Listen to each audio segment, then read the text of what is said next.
Hi Aquarius, welcome. So tingnan natin, silipin natin kung ano yung naghihintay sa'yo sa love, career, and money, and destiny sa year 2026. So be open-minded, hindi halos lahat ay magaganap ito, kaya kapag lumabas yung yung maganda dito, ipag-pray, walang imposible sa dasal. Ayan. Give me the message for Aquarius.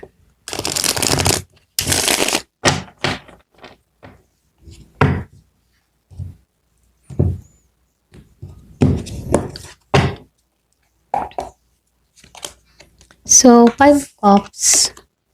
Merong 7 of wands, 3 of wands. Merong 6 of cups. Merong the empress, the magician. Meron ditong knight of sword, the world. 7 of sword. 8 of sword. 7 of cups. And death. Okay.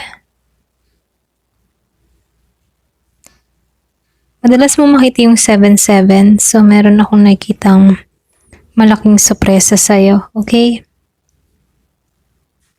So, mag-start muna tayo sa love. Then, next natin na yung money and destiny. Okay? So, start tayo sa love, So, pagdating sa pag-ibig, nakikitaan ko dito. Yung iba sa inyo, meron pagbitaw.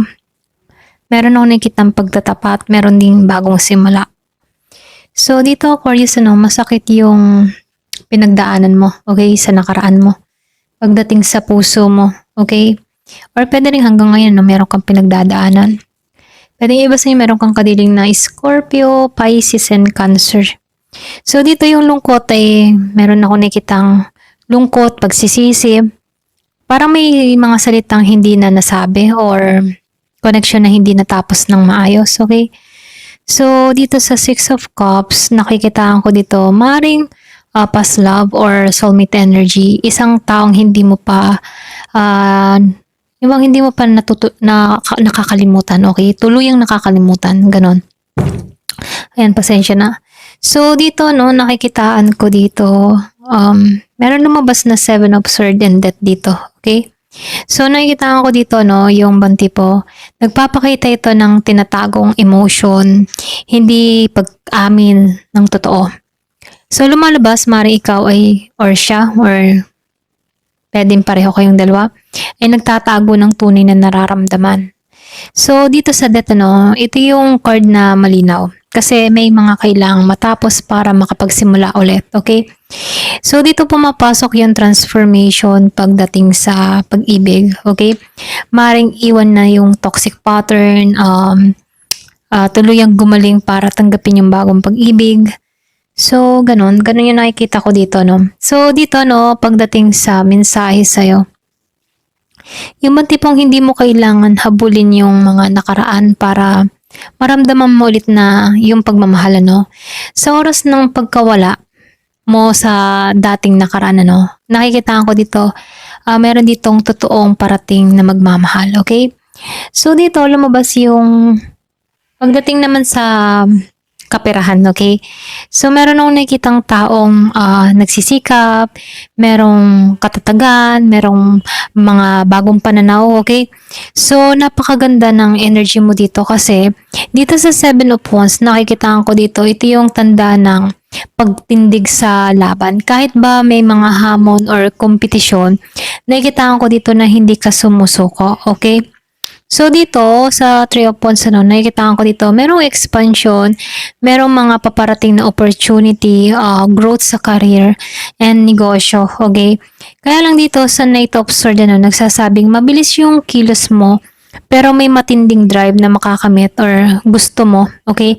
At dahil lumabas yung The Magician dito, nakikitaan ko dito na, ikaw ba yung magmamanifest ng ikaw yung manifestor, ikaw yung manifestor, lahat ng kailangan mo, umaangat na sa'yo, okay? Lahat ng gustuin mo, parating sa'yo, okay?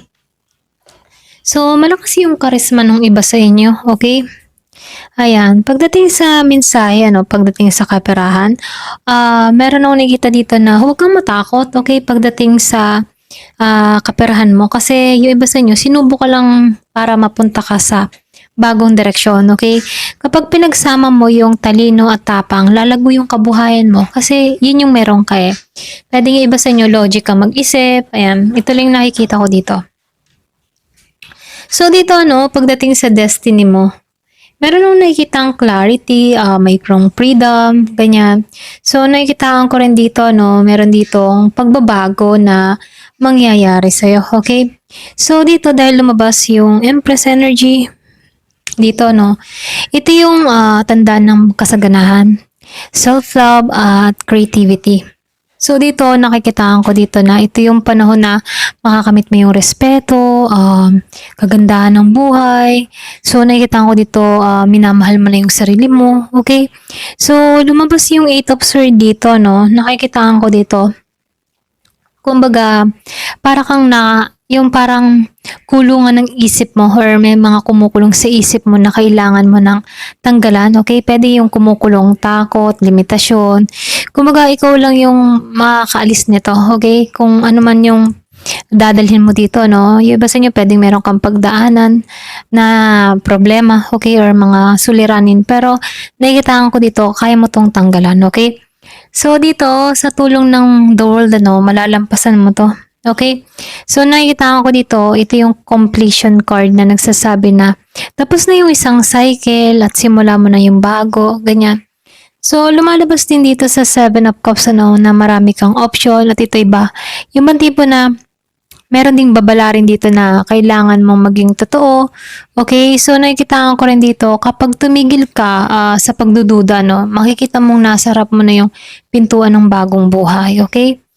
So, yung overall message dito, nakikita ko dito sa love, may closure, ending, or nakaraan Pero may rebirth ang puso mo. Okay? So, maaaring sa sarili mo or sa bagong tao na darating. Okay? So, dito, pagdating naman sa kaperahan tagumpay sa pagsisikap at mabilis na pag-angat, okay? Gamitin mo yung karunungan at confidence mo, okay?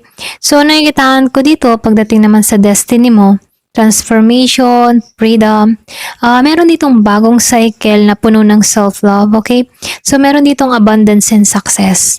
So, yung kalayaan mo yung magsisimula kapag tinanggap mong tapat yung lumang kabanata, okay? Ayan, ito lang yung mensahe para sa'yo. Thank you for watching. Love and peace.